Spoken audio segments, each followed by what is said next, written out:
stick a cough drop. Probably going to have a problem with a dry throat this morning. It's a beautiful Monday morning here. A little bit harder to get up. I've gone ahead and primed my paints. If you don't know what that is, it just means that you add water to them before, about 10 to 15 minutes before you start is best. It gives that water a chance to penetrate through and soften the pigment and whatever else is binding that pigment.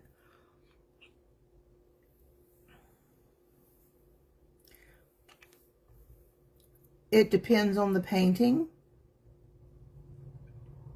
It really does. It depends on the painting. It can depend on my mood sometimes too. That was a good question.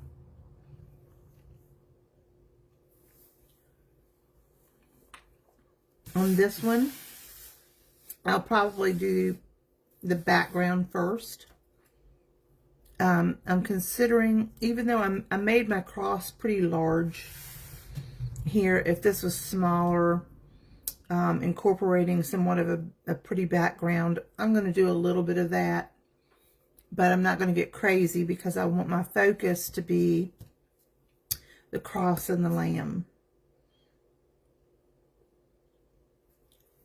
So it really depends on the painting itself.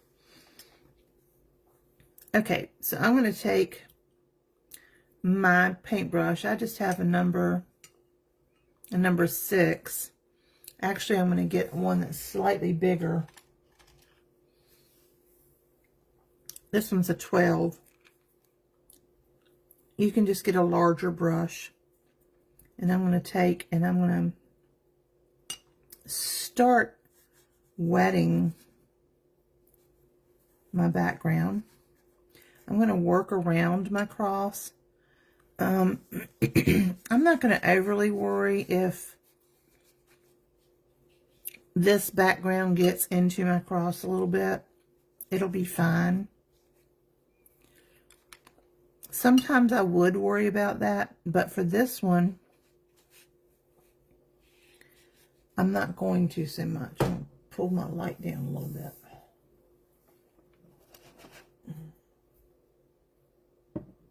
So I can see what I'm doing there.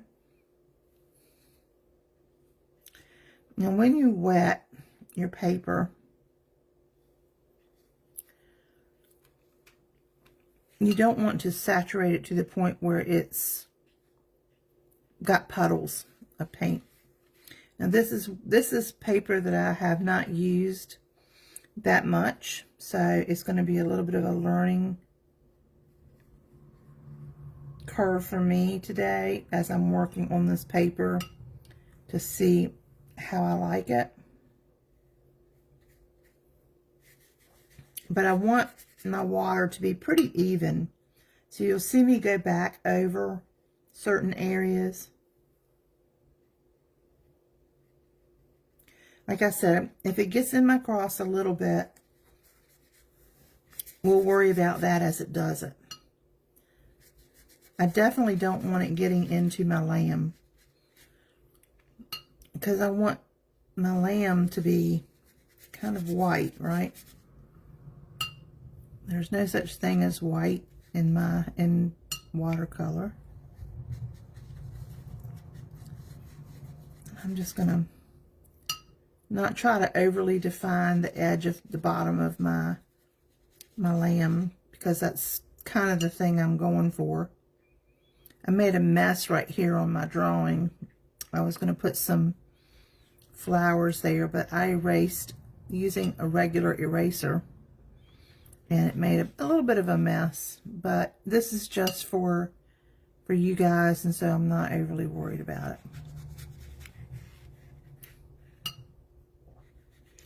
Right, and sometimes you may have to pick it up and take a good look and just make sure that everything, you want it to be glistening.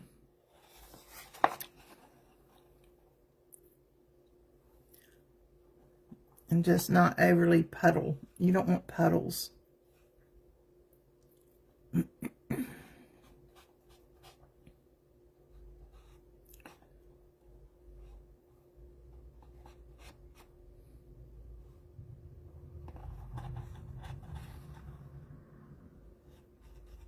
Okay.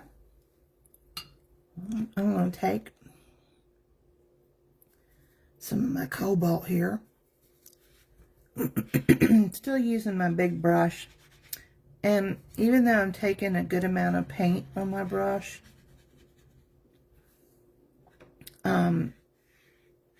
it's going to lighten considerably because I have a wet paper. So you're diluting the paint that you're putting down just because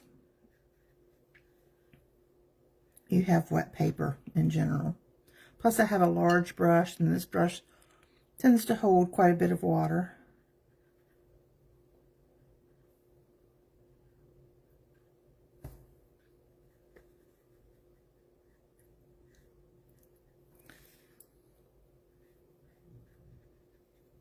Okay, then I'm going to mix a little bit of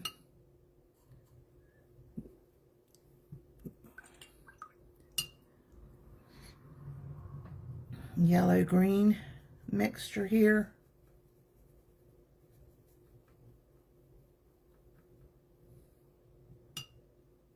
I'm going to pick up some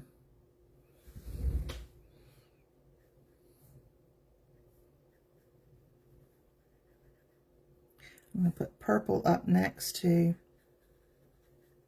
yellow up next to this color. I'm going to start in with my greens. Go around your lamb's ear. Try not to get into your lamb.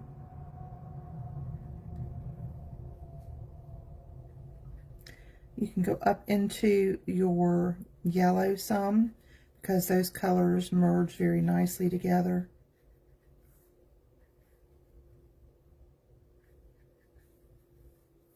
Leave some white space if you'd like. And I'm going to get a little bit closer into that ear there.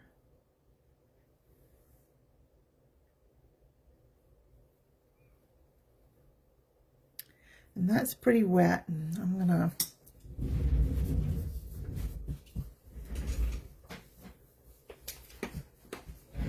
come over, and I'm going to put some table salt in my hand. Not much. That's a little bit much for this. Just in the grassy areas.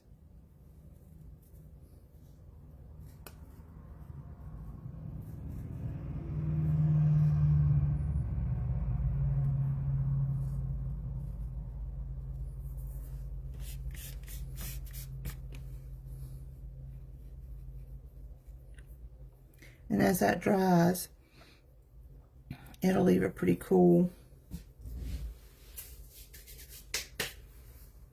texture. Hey, Sherry.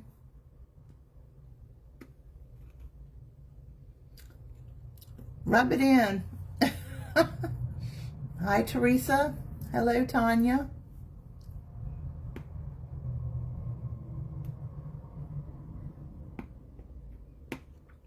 Hey, Sherry. Okay.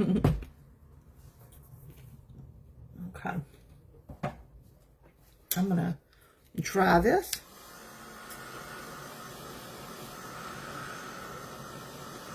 Actually, you know what? I'm gonna come down and around my little, this is almost drying up. My paper's almost dry as it is now down here.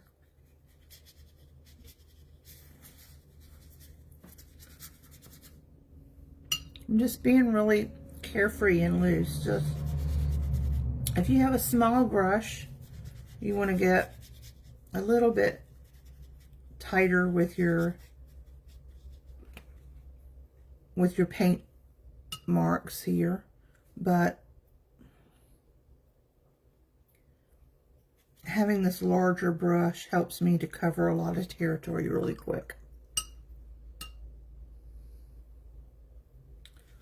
And you can see that I left some white space, which is kind of fun. I can go in and add smaller spaces if I want to. That one felt a little bit big. I'm going to come here and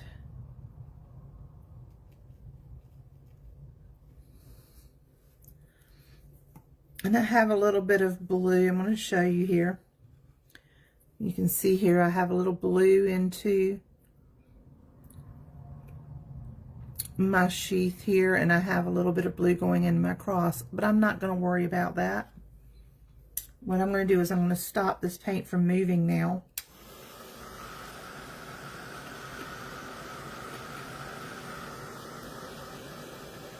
So that we can carry on and do our cross.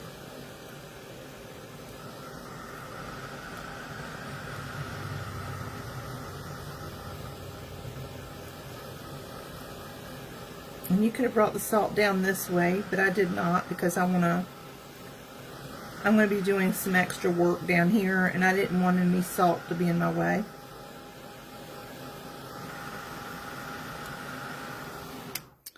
I see this area right here is bugging me a little bit, so I'm going to kind of a straight. It's somewhat dry, but not all the way dry. I'm just going to soften that line a little bit there. It's too close to my cross, and it was looking a little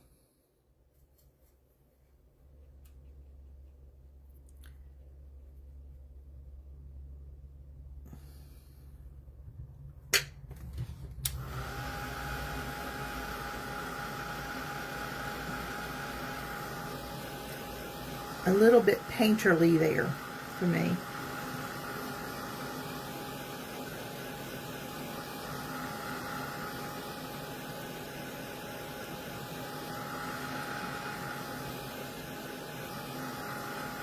I'm glad you guys are here. I can't tell how many I have, which is, it's fine. I'm glad to have who I have, and that's a wonderful thing. I really like how golden this is over here. If you see here, my yellow went up into my blue, and up into my blue sky there. It's because my sky was still wet when I started my ground. Even though I left white space, I didn't go right up next to it. That yellow traveled that far, and I'm okay with that. I like the uniqueness of it. I'm going to leave it alone. I might do something with it later.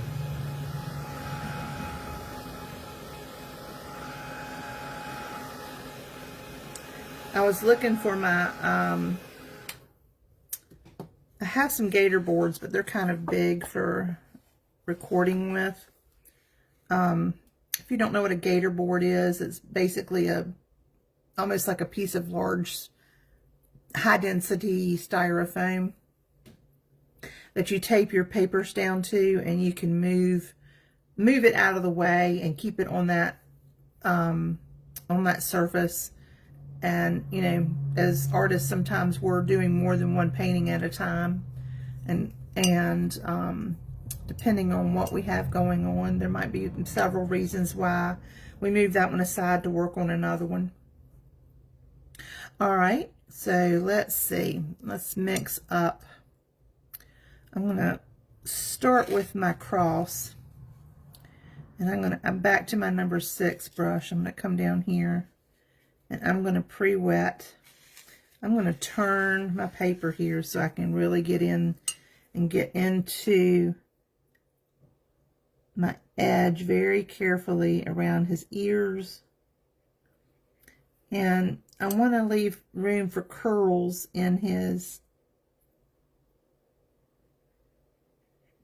in his fur. So I'm just kind of getting up pretty close to that.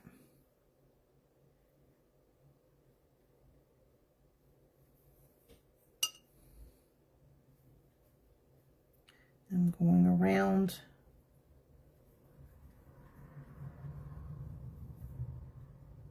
my cloth.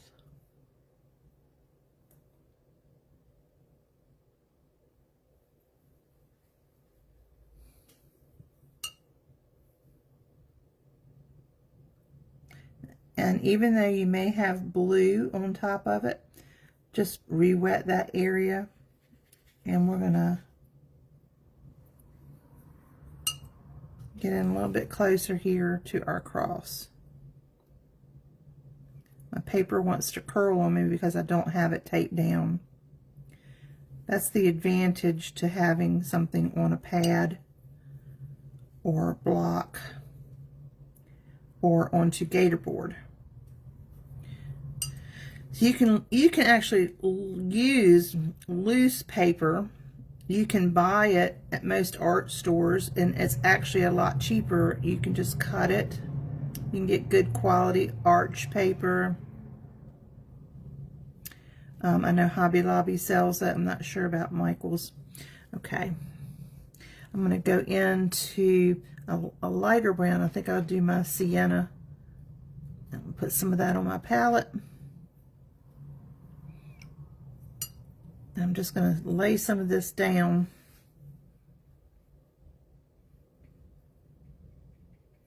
And it's damp, but it's not wet anymore.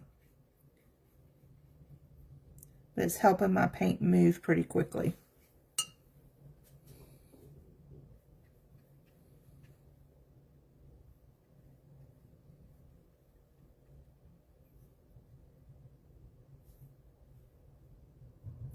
Y'all have big plans today?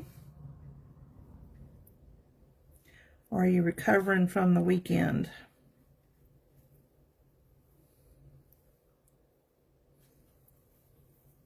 I'm going to actually come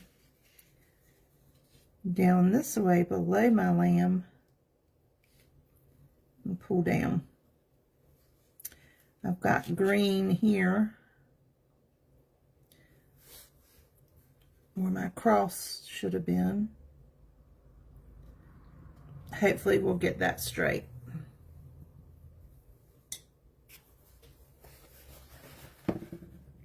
Sorry guys, didn't mean to bump you.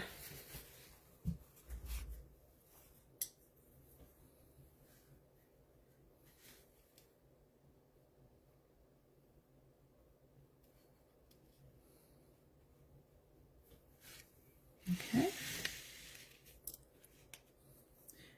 It's still damp. I'm going to re-dampen this. Don't be afraid to just re-dampen something. Putting this sienna down, it's, you know, sienna has a lot of yellow in it.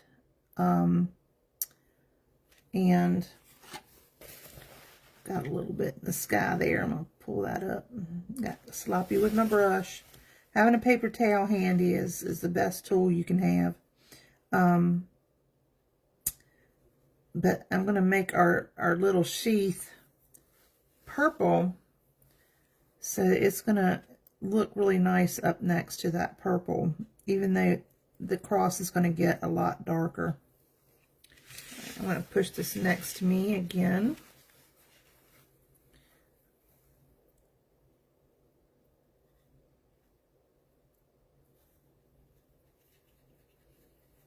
I'm just using, I got a little bit of paint in my brush, but I'm using mostly water.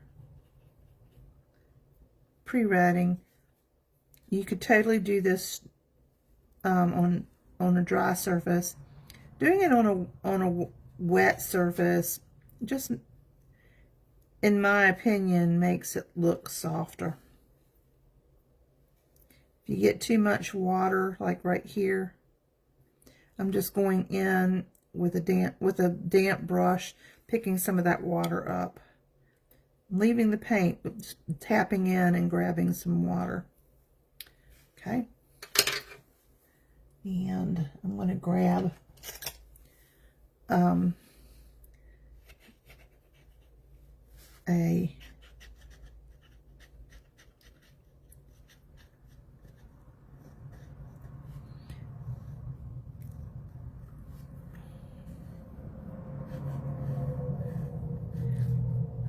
and I'm gently scoring in with my pen so that future layers will find its way down inside of there. I'm just scoring in. You can see where I did it.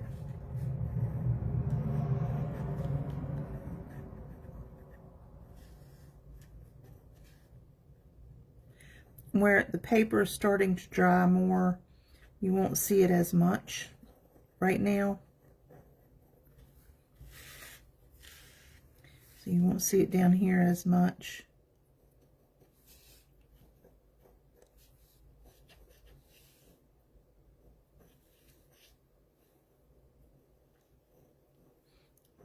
And I'm just making some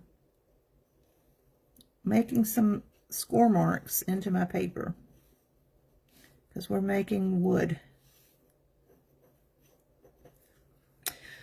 The cross, I'm just going to rinse that tip off, guys.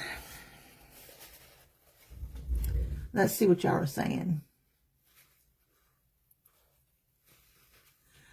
Yeah, but you want to do it carefully, not a whole lot of pressure.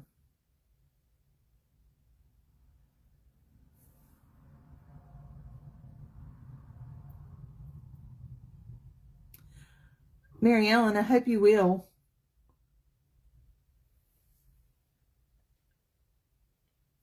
Oh, I hope you're okay, sweetie. Can I do anything for you, Cherie?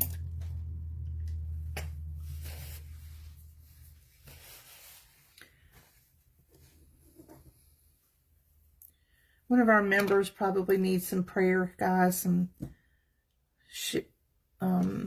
Sherry from Sherry's Divine Inspiration. I won't say what for what or anything like that, but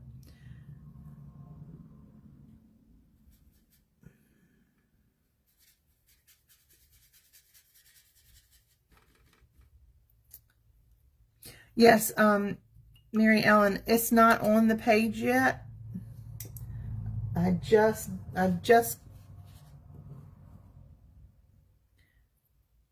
did it. If you want to take the screenshot, you can, but I'll put it up on the page later, okay?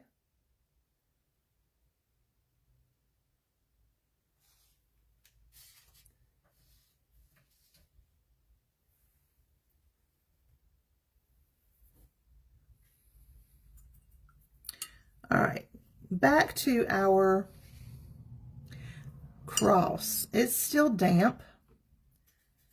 I'm just going to pick up a couple of different browns. Some of them are going to have like a lighter brown. I still have a little sienna on my palette as well. And I'm just going to use the tip of my brush here. I'm not going to pre-wet. I'm just going to kind of come down here. And I'm going to, you can see where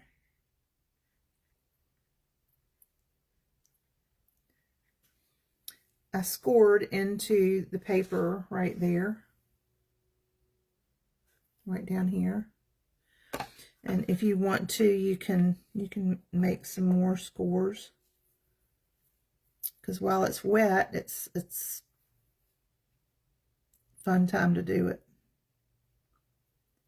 Because you can see it go in there pretty easily.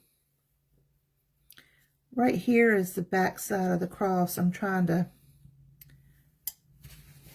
get that off my lamb.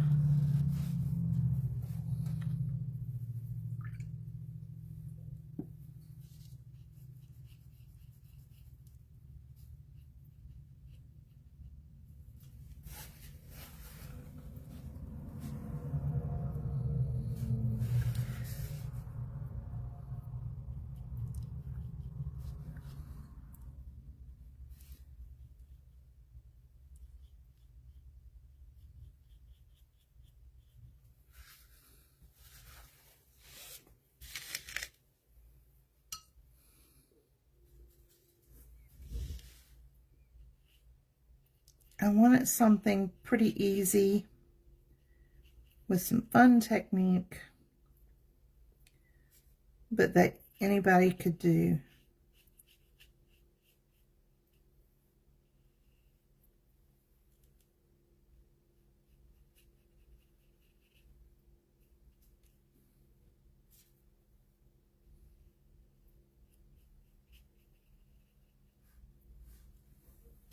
You see how that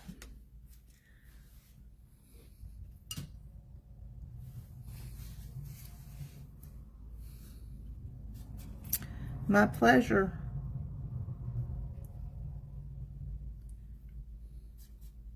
Just take your time. I know that a lot of us tend to watch videos.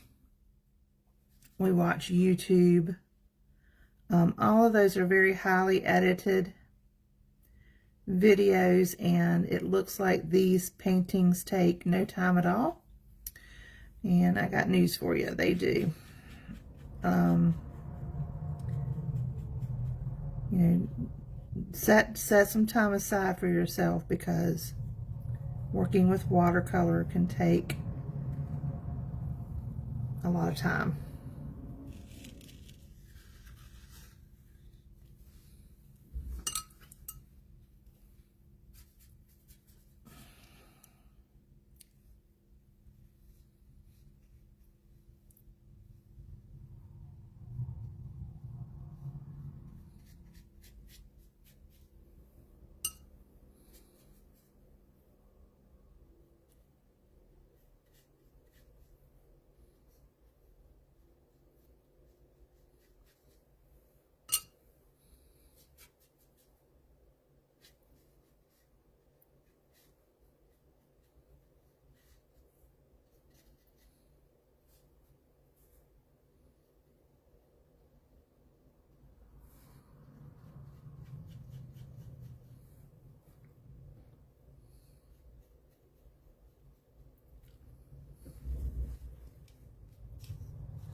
Okay.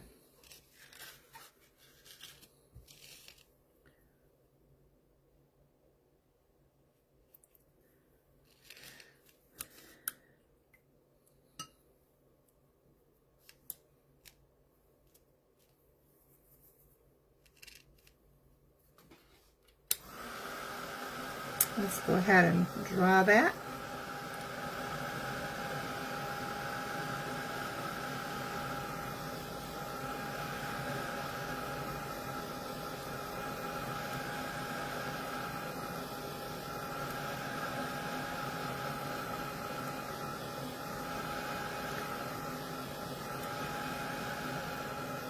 If you didn't want to paint your cloth purple or anything like that, then you could mask off the edges of your cloth to make sure that you didn't get any of the background color in it. You could totally do that. You don't know what masking fluid is. It's basically just a jar of latex. Some are thicker than others. There's just about every paint maker, watercolor paint maker, has their version of it. This is one that I've been using. They also call it Frisket, just an FYI.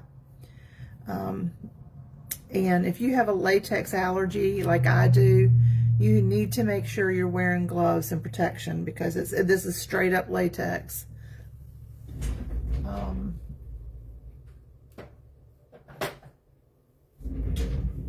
There's some that one's not colored, but there's others that are colored. I'm going to get some of this salt up off my table here.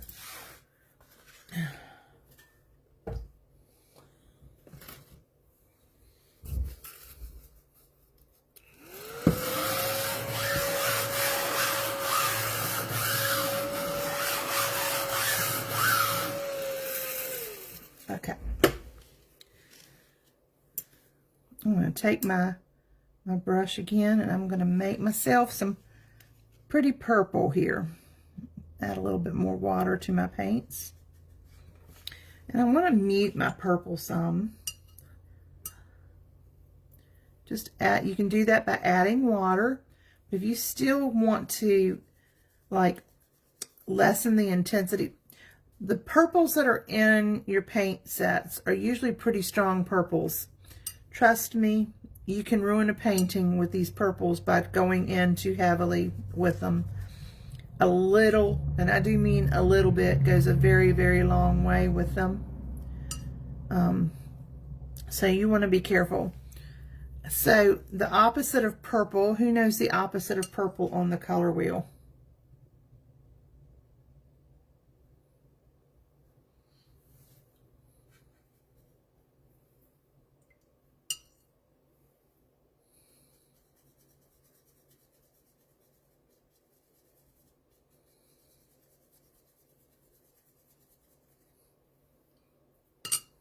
Anybody know?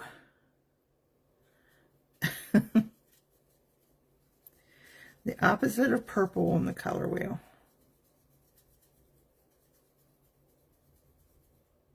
The opposite of purple is yellow. So anywhere in that spectrum of the yellow in the color wheel, I'm using a little bit of orange to mute my, to go in with my purple and mute that color down. Let me show you the difference. Let me get a piece of paper. I thought I had a bunch of it laying around here. Here we go. All right, so here's the color that I just created. It's a very kind of muted purple.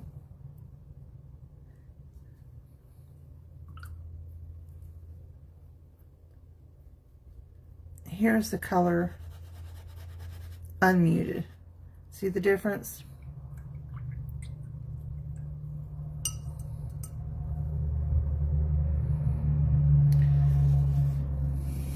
So it's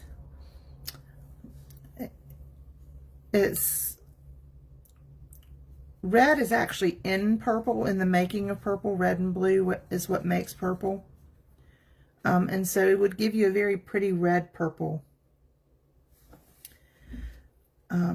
So I'm just going to kind of go now, and if I have areas where my blue sky kind of came into my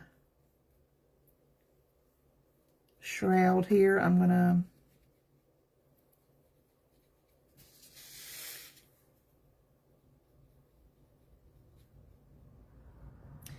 purples don't always lift well either, so just an FYI. Right here, I just added too much.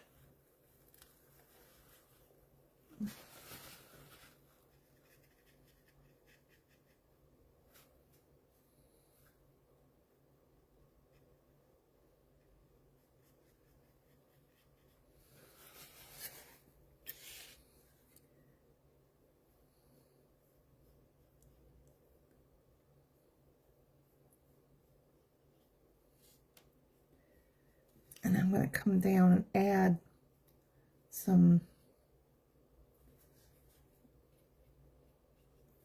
areas here. There's going to be a shadow here from the cross. So you can use either just more of that color while it's damp to create that shadow. It'll give you a hard line. It'll soften up a little bit because that area is still wet, but I'm going to let that dry a little bit and then I can go back into it.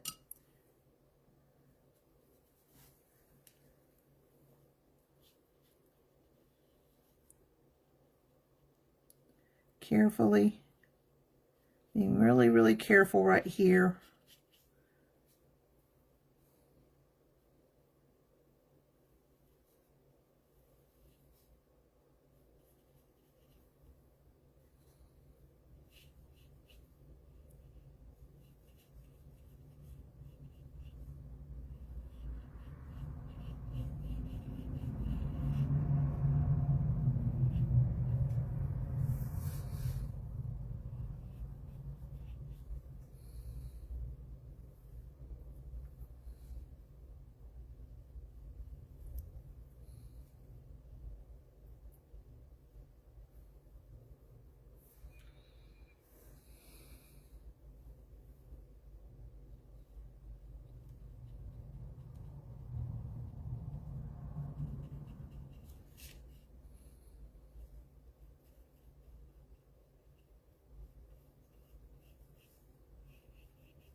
where I have areas that are folded in on itself, I'm going to come back with an extra line here. I'm just working with the lines that I have on my paper, on my folds. I'll come back to it, but I'm going to go ahead and start adding these textures into it. So I have a hard line here where I went back with my brush with I had water in my brush. So I'm going to come in here and try to soften that hard line. And it's left a weird spot there, but I'll fix that later. It just needs to completely dry. Keep an eye on your painting as you paint it, because we have a tendency to move forward onto the next thing while your watercolor is doing all these funny little tricks.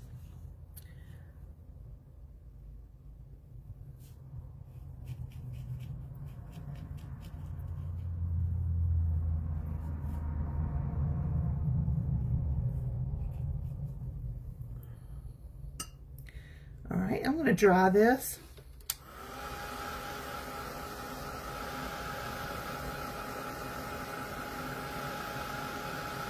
That is correct.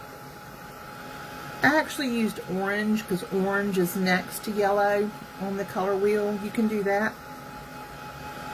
Anything in that vicinity. You can even use green if you wanted to. It just depends on the kind of, but you got to use such a little bit of green because it'll make it more of a brown if you're not careful.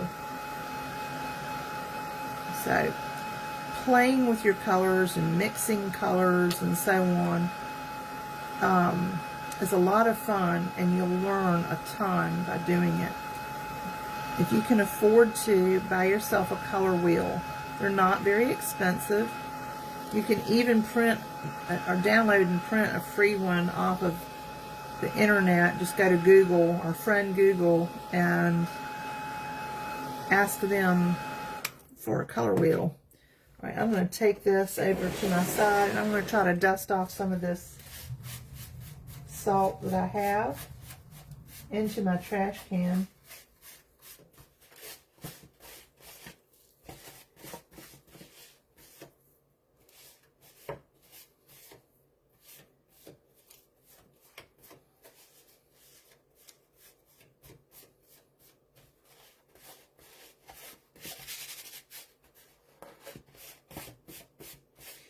Now, because I've used pretty fine salt, I don't know if you can see it, but it leaves just a very soft texture there. The coarser the salt, the larger those little specks are going to be.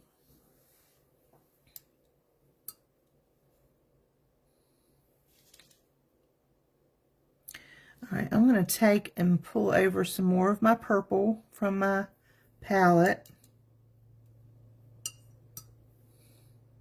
Add a little bit of water to it, but I'm kind of pulling it.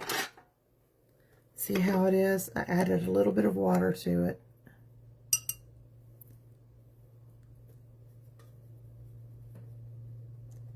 And rinse my brush off.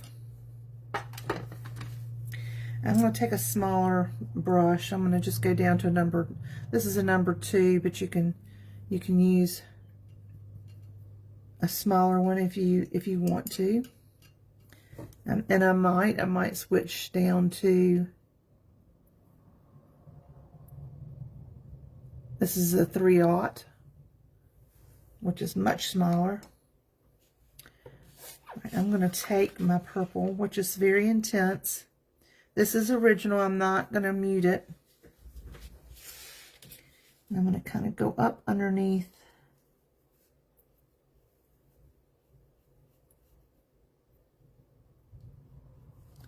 here.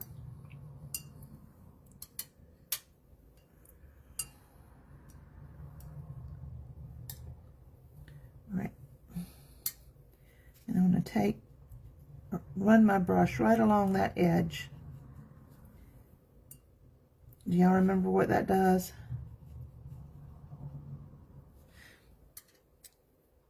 It helps to kind of soften that edge a little bit, not make it so hard. Okay, I'm going to take and go along this edge. If you have something that's not quite right with your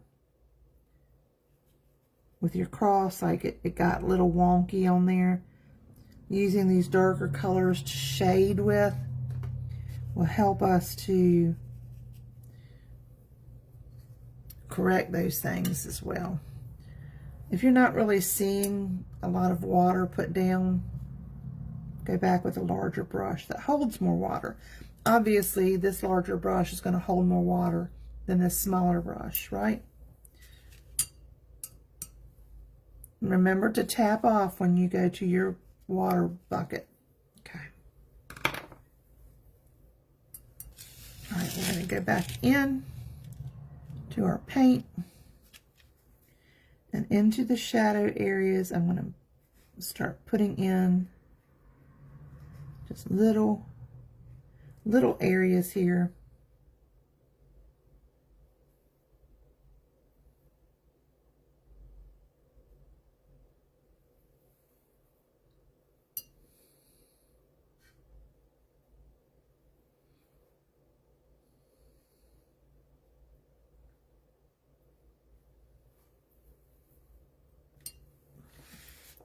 Okay.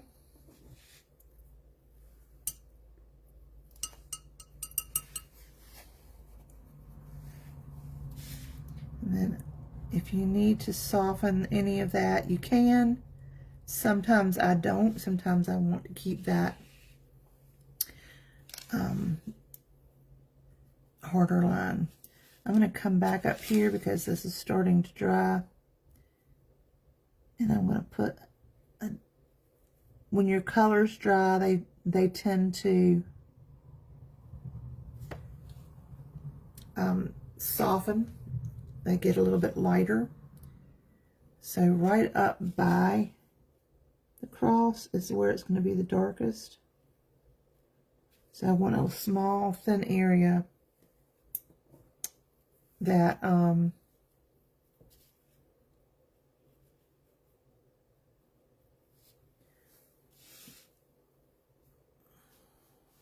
okay.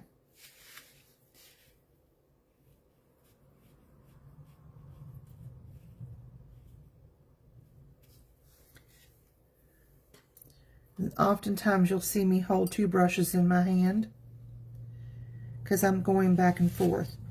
I'm going to go here and start putting in some of the shadows in the folds of my cloth.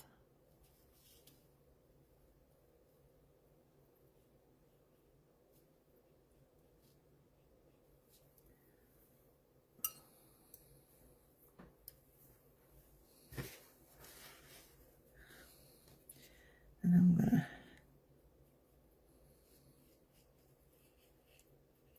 I've just got water on this brush and I'm just adding it. That's a damp brush.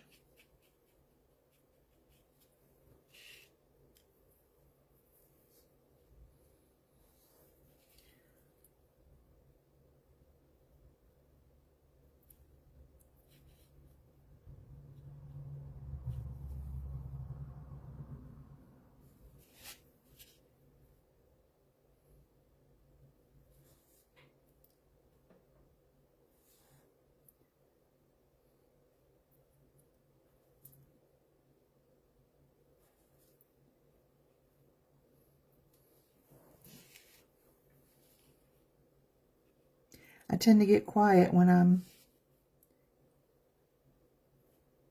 working. Let's see what y'all are saying here.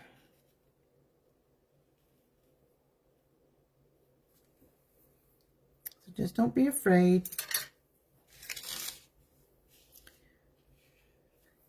Just water on this brush. I'm going to soften some of this. This is dried enough where I can kind of go right back over it. I waited a few minutes and and softening it up. Not as much a fan on this side. I need to go in with some thinner strokes, and I can do that in a little bit. All right. I'm going to put some more of my paint over on my palette.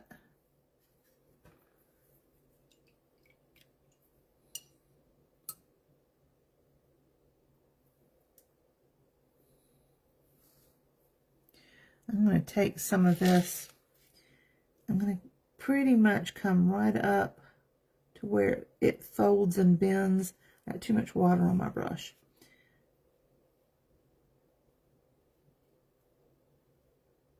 And add it there.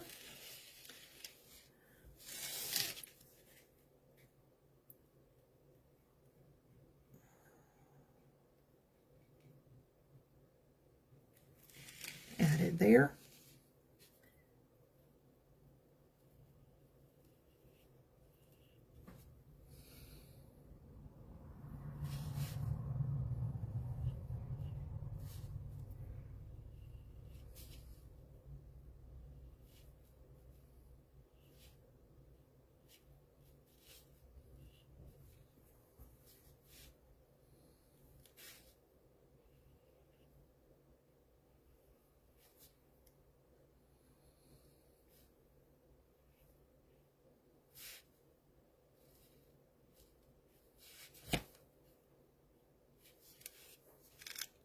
Okay.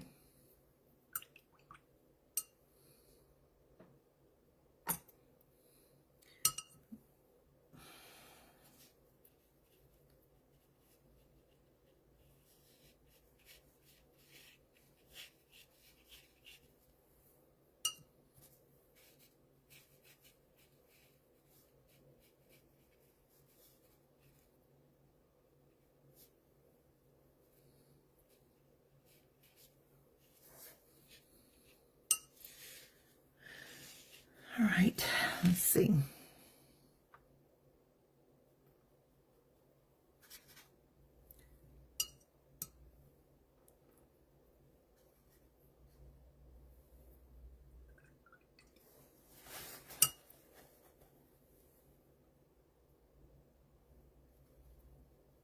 All right, I have an even darker brown that I'm going to be using.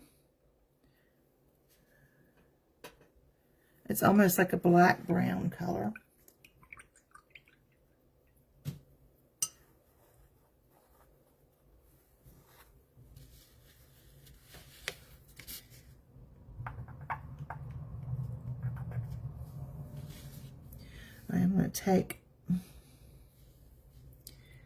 I'm going to come around right here.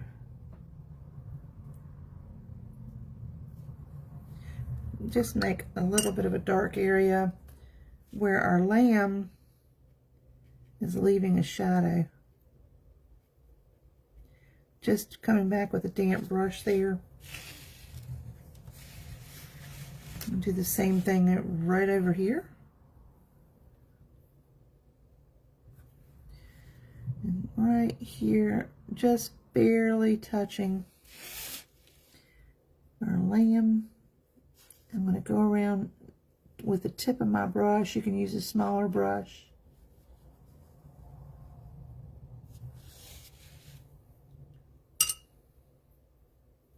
And now I'm going back with a damp brush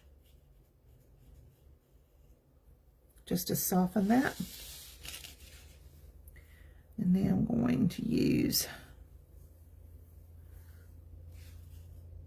a little bit more. And this really helps to define our lamb a little bit as well.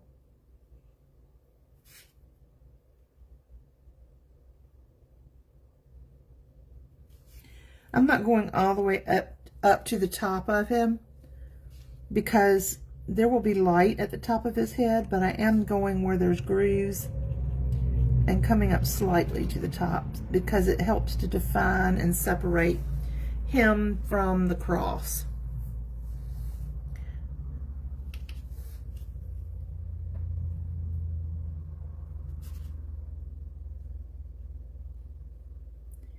Just take your time.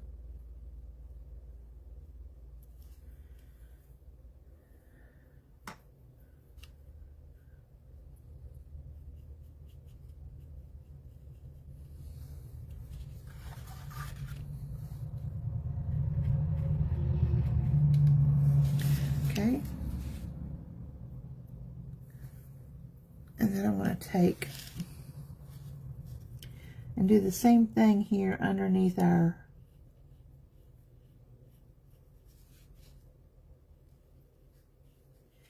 cloth. Our cloth is going to cast a shadow. And it brings it on top of the cross and in front of the cross.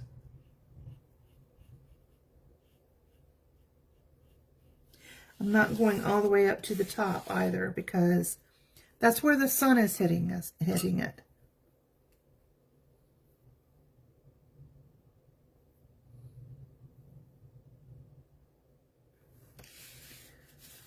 I'm gonna slightly make an area here. And slightly, being careful not to put my arm into and onto my paper. That's a good way to move your paint around as you're painting and put it where you don't want it. And then I'm just going back with a little bit of a wet brush.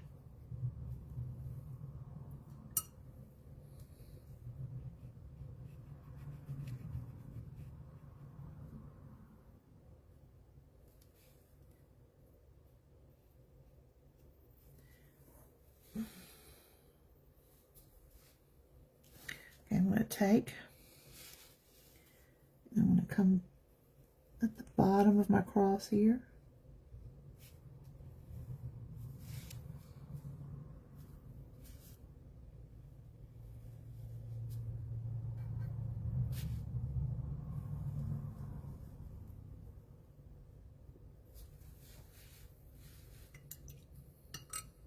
Hi, Andrea.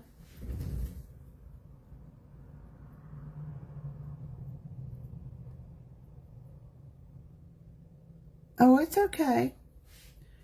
It actually hasn't taken us that long to get this much accomplished, and the replay will be available. We're just glad you're here. If there's a side to the cross that you want to make more dimensional, I'll choose this side. You can do that. Leave one side without, one side with.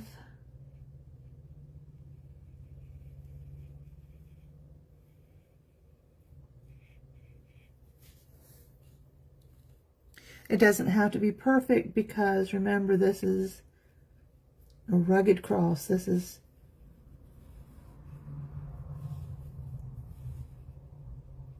just a rough, raw piece of wood, really.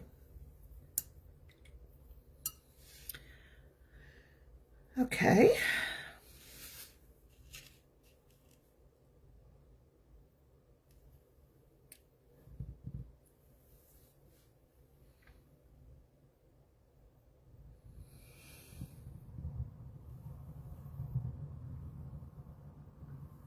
I'm going to take a little bit of my, let's see, something that makes pink. You really don't need much. I'm just going to take like my opera rose or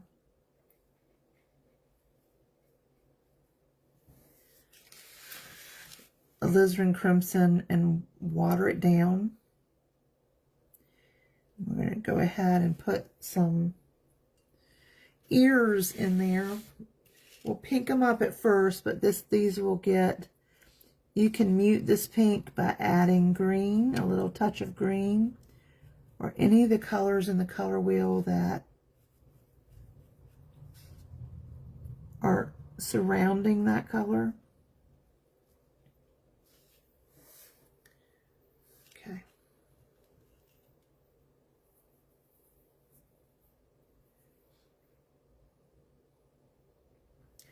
I'm going to take a little bit of my sienna, my raw sienna. We used that at the very beginning, if you remember. We used it for the cross. Actually, I'm going to take some yellow ochre. Yellow ochre is really pretty close to the raw sienna. So if you don't have raw sienna, you can use yellow ochre. I'll use some yellow ochre instead. And I'm going to kind of come around and start adding in a little bit of shadowing and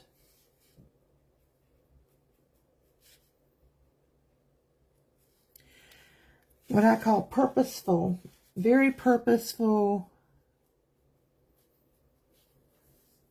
coloring, functional coloring. Well, thank you, Andrea.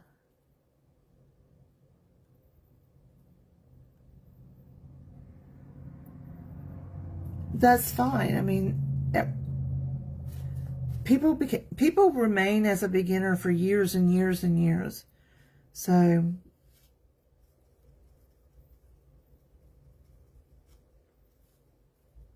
looking at this area here, going back and looking at what I put down. They had a little hard line there.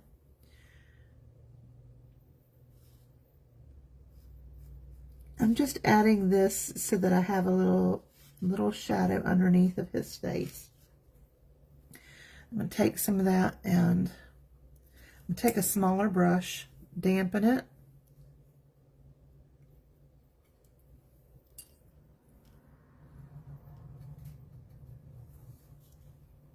And I'm going to kind of go around his nose area here.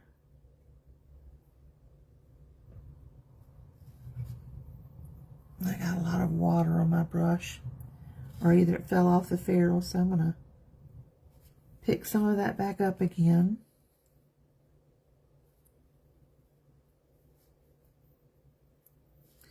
And put some around, all around here really.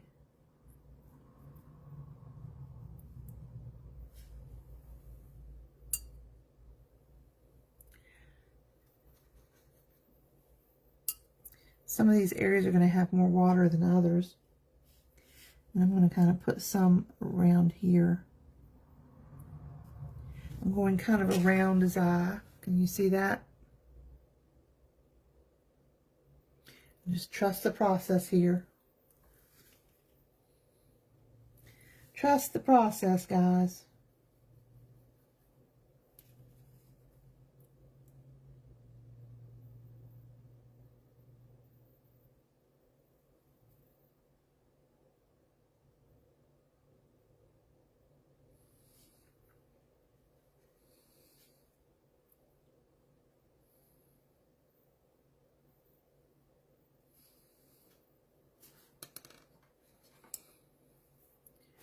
Getting a brush with water on it and coming back and just, whoop, had purple on that, but I'm not gonna stress over it.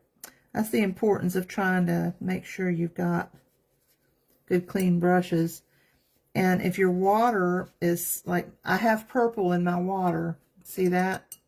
And that purple is so strong that when you have that purple in your water, it will transfer to your paper.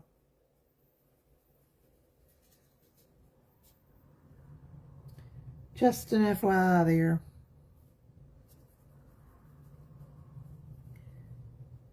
I'm going to use some of this purple here, right on the bottom of his jawline here.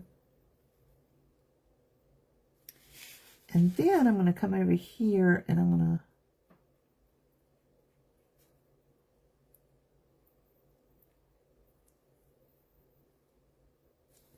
drop in a little bit of a shadow there.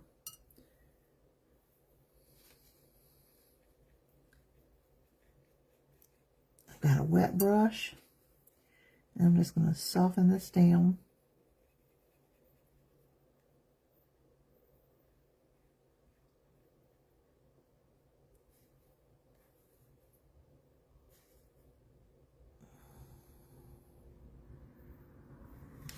Okay.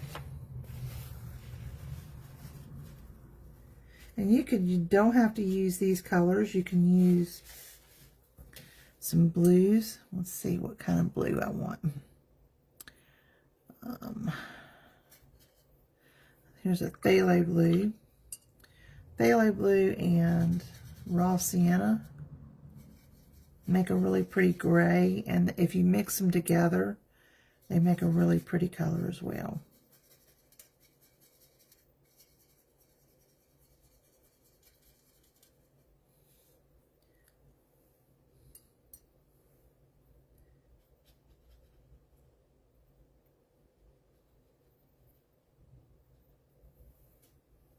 I'm going to make sure that I rinse this brush well, and I take some water and just, phthalo blue will also spread a lot,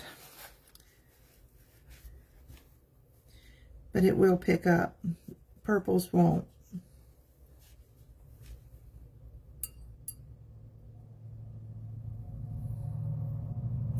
All right, I know that this looks a little odd at this point, but that's okay. I forgot to soften my purple line here. I got busy with the other stuff. And it might be a little late, but it's not looking terrible. But what I need to do is start working on my foreground a little bit. And this, once this is dry, I can also go in and take my purple, a watered down purple, not my muted purple, but my regular purple. And I've got watery, just a watery soft mix. And I can come in and I can glaze over this.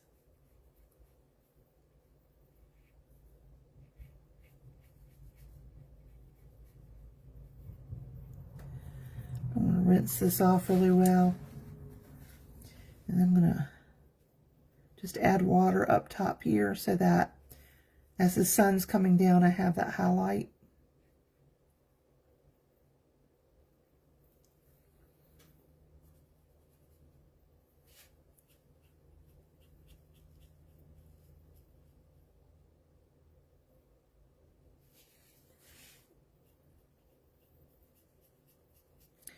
And this really unifies the paint, the cloth.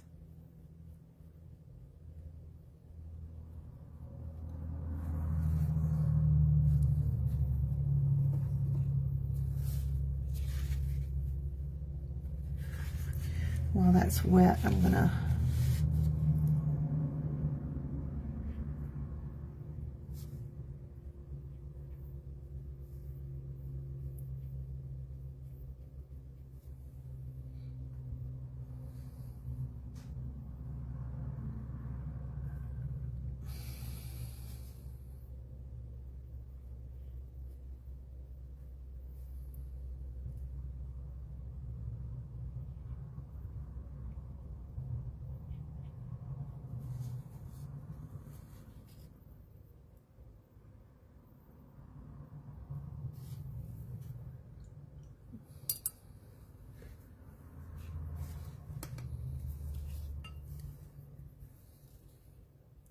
and it's still damp, so it's going to move.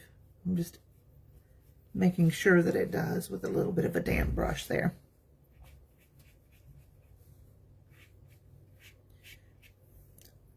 I'm going to dampen this again. And I'm going to take some of that, darken some of these grooves here.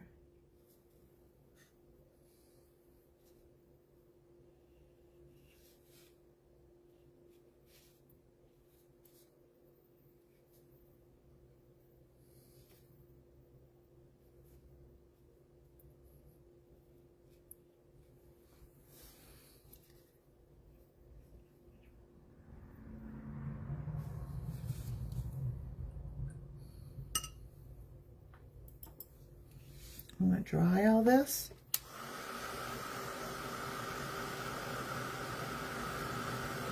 Thank you.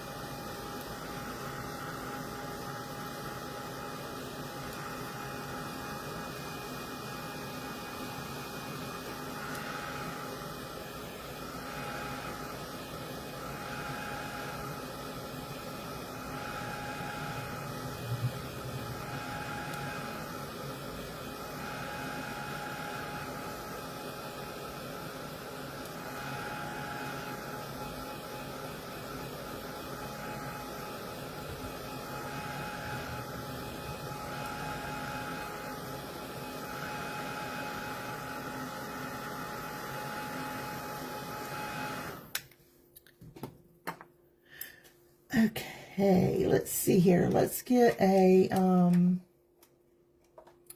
rigger. This one is a 2/0. It's not very long. This one's not a very long one. Okay, and I'm going to go ahead and mix up some greens here. I've got some of this blue on my palette, so I'm just going to take my yellow ochre and mix that into it. Let's grab a little bit more yellow ochre and mix it in. And it gives me kind of almost a turquoise color. So if you like turquoise and you don't have turquoise, using phthalo and a little bit of yellow ochre will give you kind of a soft, muted turquoisey color. I'm going to add a little bit more yellow because I want this even greener.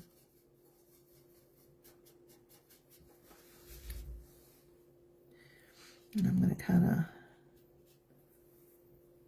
it's pretty light. Make sure that I've got a shadow of my cross on the ground.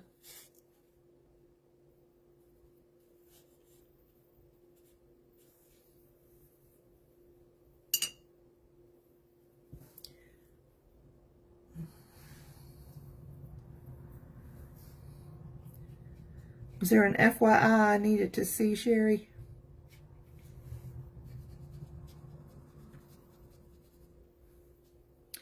So I want our little guy laying in a field of something here, right? I'm not even trying to cover all of this.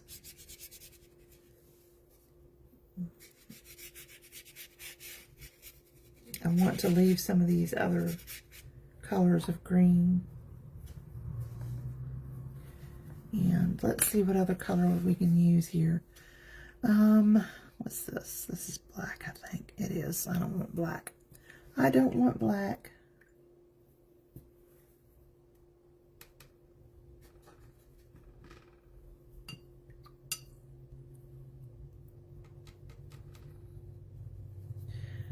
I believe this is sap green. Might be hooker's green. It's pretty dark. Put a little water in it with what's on my brush.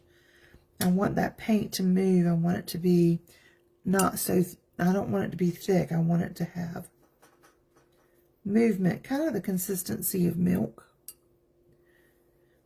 But I don't want so much water that it's not giving me a nice, deep, rich color. So I'm going to take and, I showed y'all this the other day. You're going to take your rigger brush and you're going to put it in there and you're going to kind of roll it and pull it out to a fine point. Use these areas on your palette to scrape your brush across. It'll help you get that point. Yeah, or too much. And then just hold it straight up and down. And you can hold your brush close if you want to get a certain area done with precision.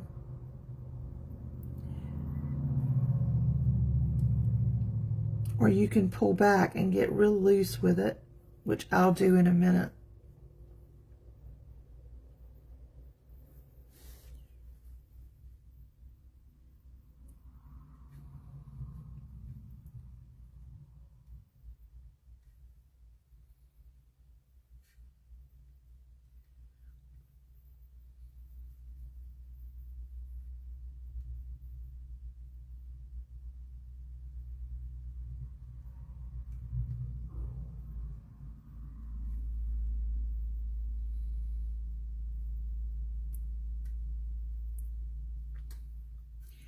Our farmers, we have a big field across the street from us. And this is the time of year they start bringing in chicken manure. And they put it in the fields. And so we smell chicken manure when we go outside for several weeks at this point. Look how much that really, just doing that much, I'm not trying to do all of it, really kind of starts finishing this painting, you know. And I'm going to back off my brush a little bit with where I'm holding it, because I don't want to be too precise right now. I also don't want to get crazy large. You can, if you want a real abstract or loose painting. The further back you hold your brush, the less control you'll have over your strokes. And it's a lot of fun to let things happen that way.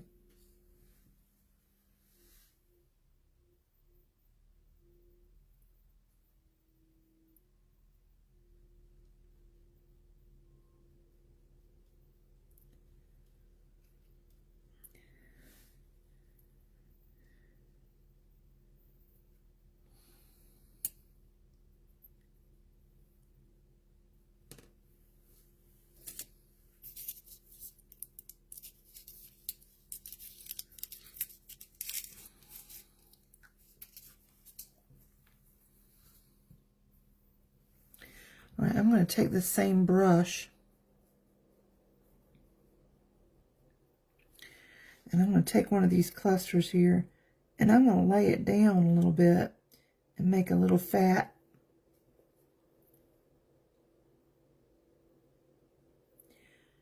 Pull it around.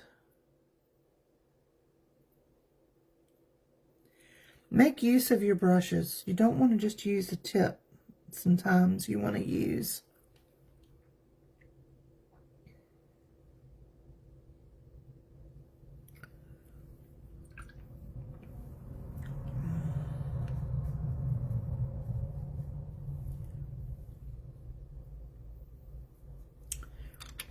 adding a little more water to my mix here because I think I've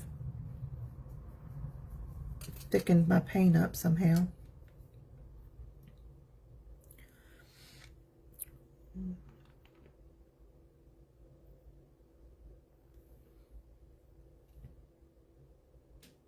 These are still damp, so I'm just adding darker bases to them.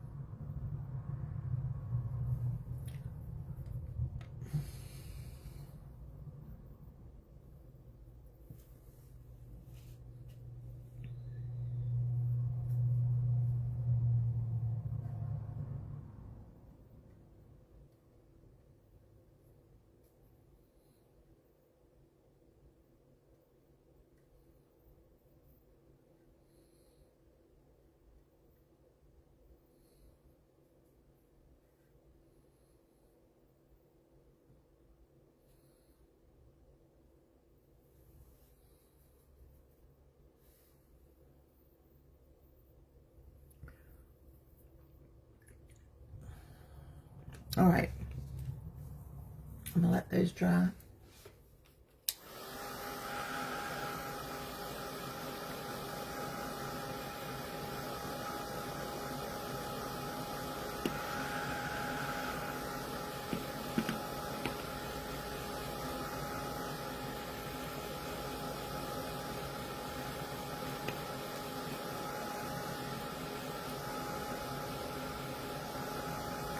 Y'all can do this, right?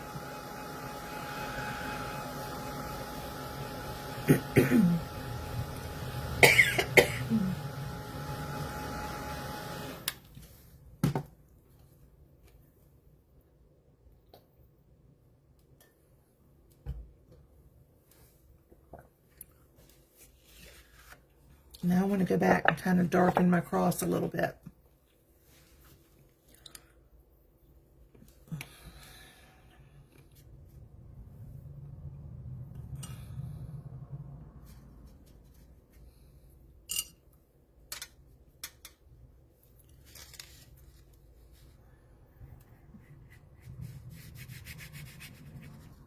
Just a little bit. I'm going to darken this cross. I think it's a little bit light.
It's okay if there's dark spots because most wood does have them.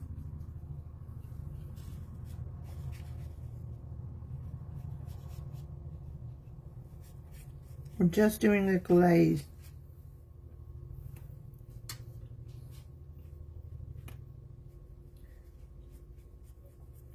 A glaze is just a wet layer over top of a dry layer.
All right, there's another thing I want to do. Yeah, isn't it?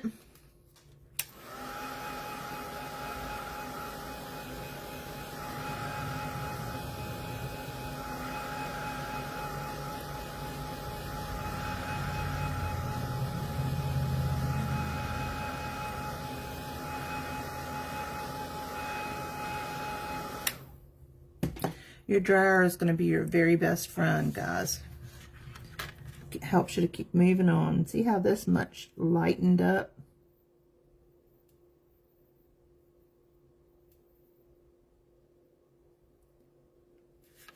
Let's darken that back up again.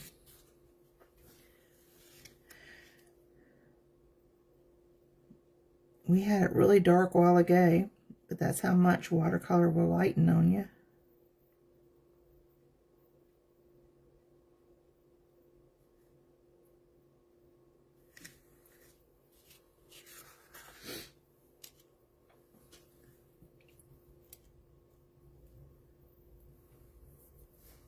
All right, I'm going to take a little bit of I got my detail brush here.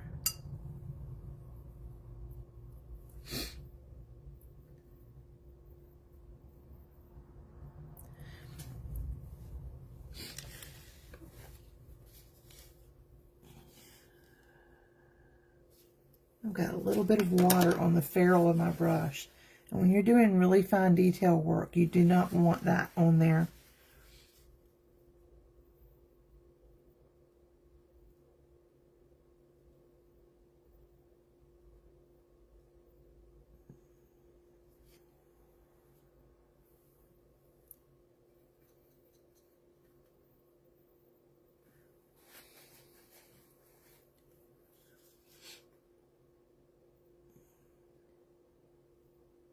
Try to leave a little highlight in your in the eye.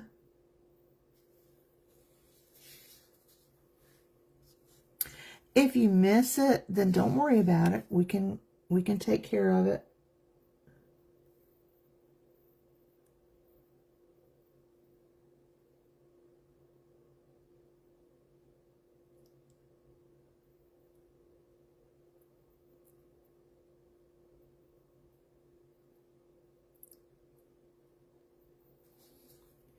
All right, taking that little detail brush. You can also take just a little pen, holding your brush straight up and down and going around. You really want a small brush here.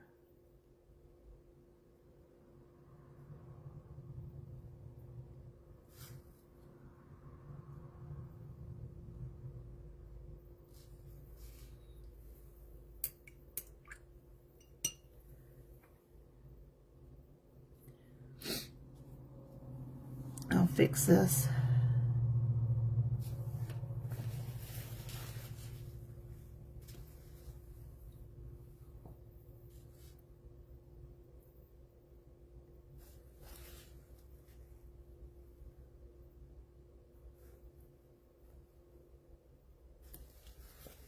All right, let's make some gray.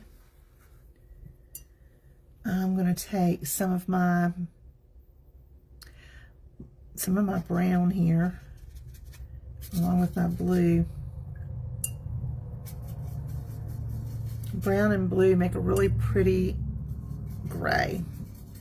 And you can lean more towards the brown and make a taupey color if you want to. But I'm using the colors I kind of have here because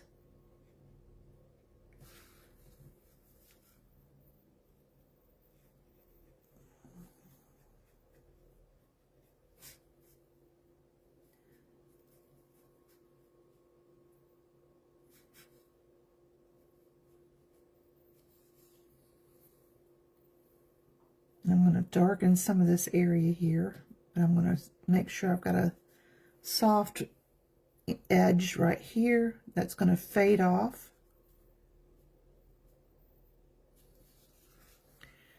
Put some of this here.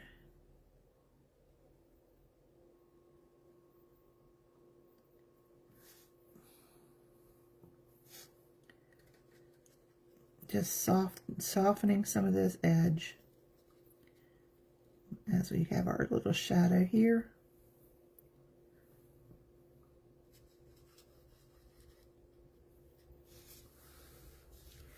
I'm going to darken some of this right up through here.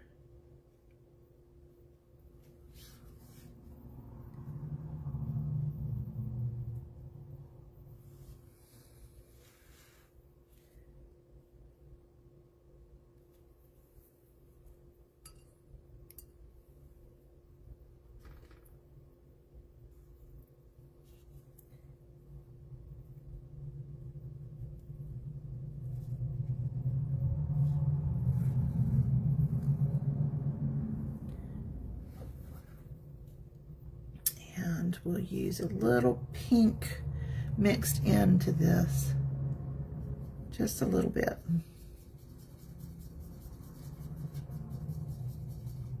Which a little bit to me is a ton.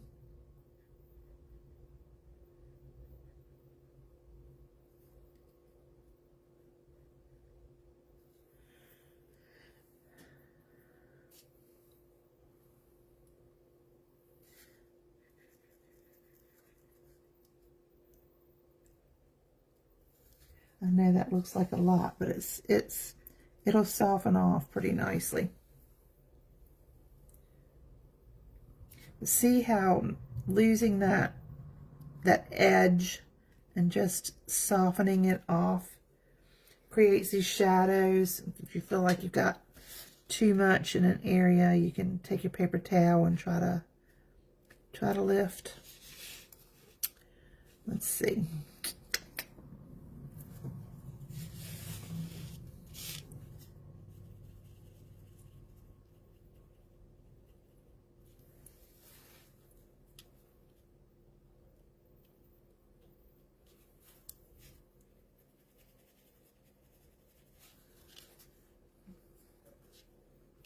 All right, better.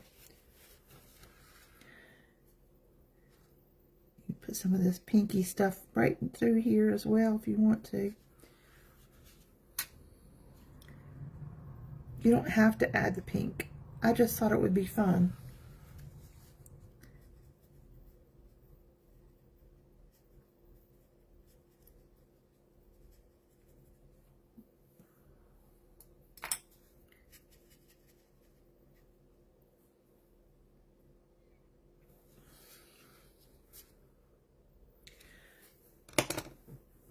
Now, if you want to, you can get really adventurous. You could totally leave it here. Totally leave it here, or you could take, I'm gonna,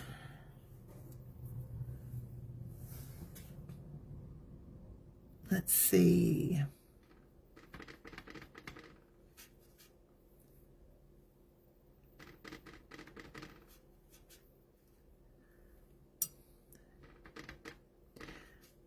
Just putting a couple of different types of brown down. Oh, my water is getting really bad. And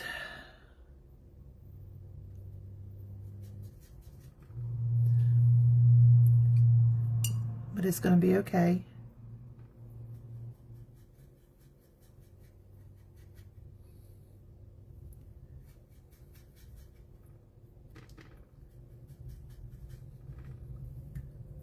Mixing some browns over here.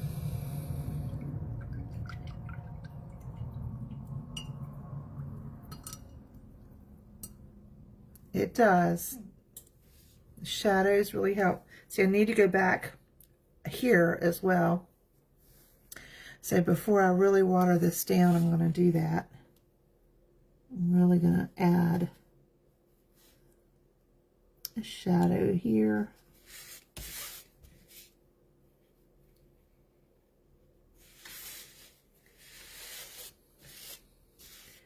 And a shadow here.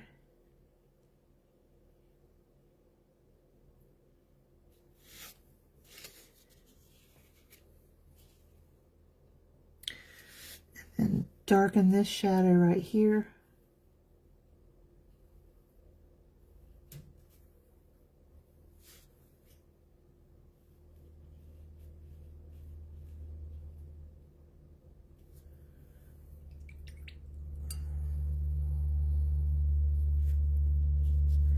You could do your trees like this too, guys. Don't be afraid.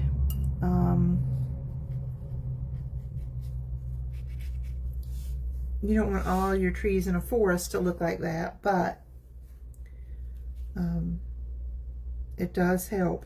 Let's just checking my shadows one more time.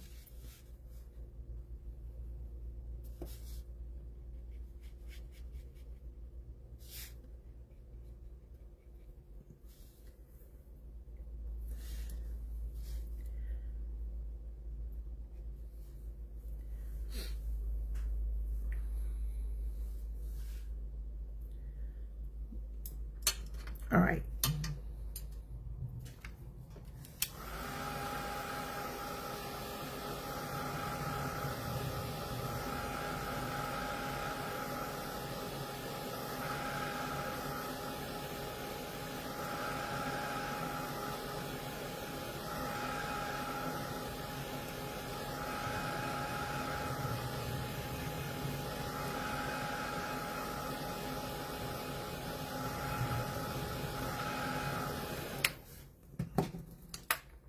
I'm going to use some of our dark browns, put a little bit of detail inside of the ears.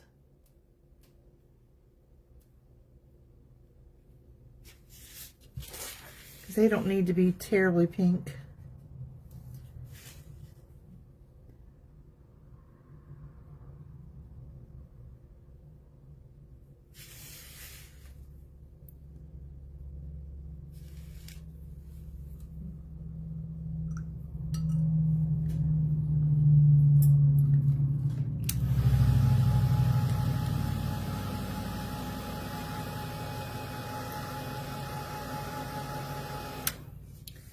Now back to my brush here. If you want to, you can start with your lighter browns, and you can hang, don't get crazy here. Just put some little spiky strokes here.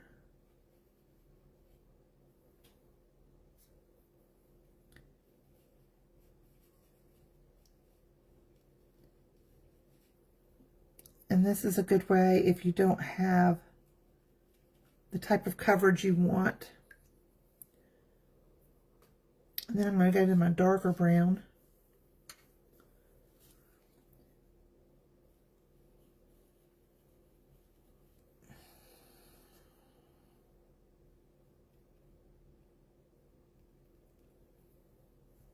Now add some water to it. It's just not moving.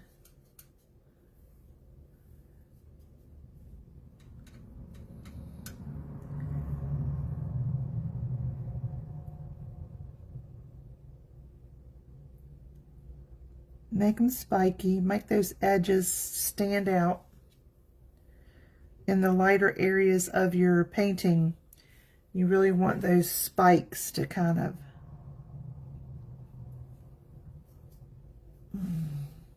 those thorns.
My nose wants to run, guys.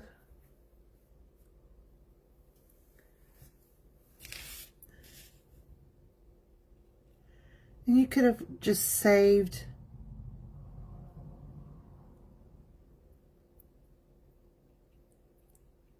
and you want your thorns to go lots of different directions.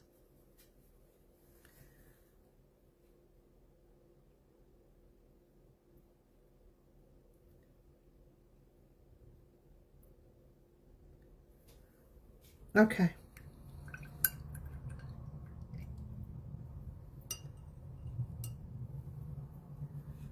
So you can add his crown of thorns there if you want to. And you certainly could have used white here.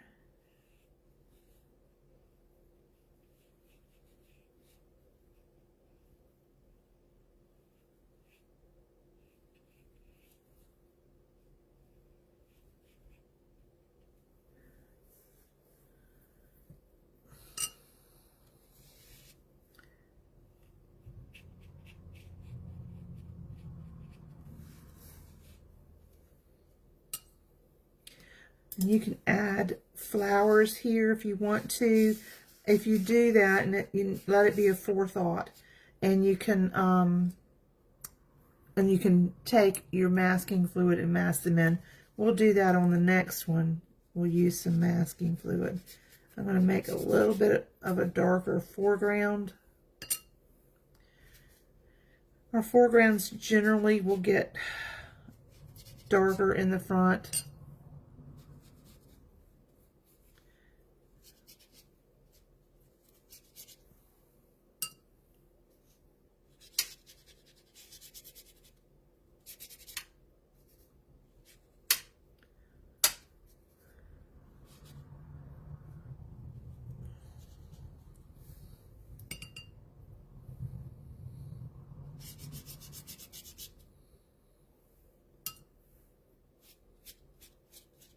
Not the smoothest paper, or not the nicest paper I've ever used, but it's okay. It worked out okay.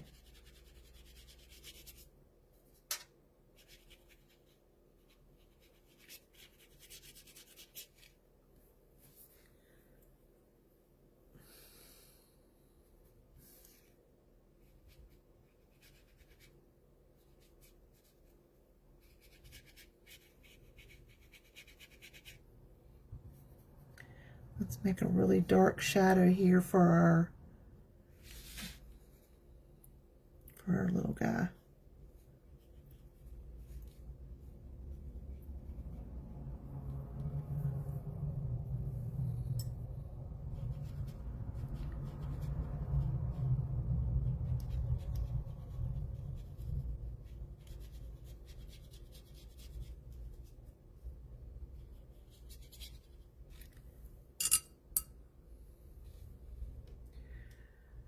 Okay.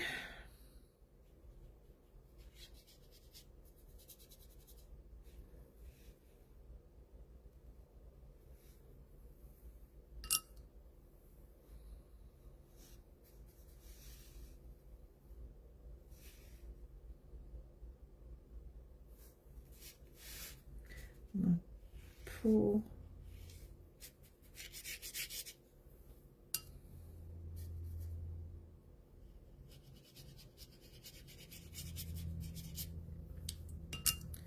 Making another hill right here, but it's going to be lighter.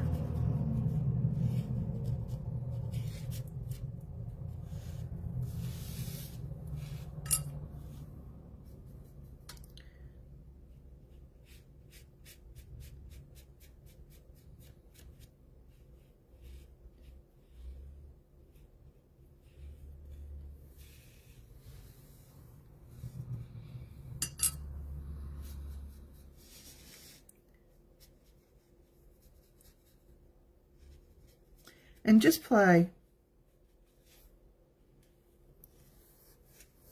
And it changes things up. I hope you'll have fun with it. I think this would be really pretty with some any type of spring flower. It would be very pretty with it. So play with it. Let me see it. Post it in the group. I would really, really love to see that. I might work on him a little bit more. And anyways, I would turn y'all up, but I've got my camera turned in a weird way so that I can get y'all in right over top of my painting. But anyways, thank y'all so much for joining me. I hope you enjoyed it.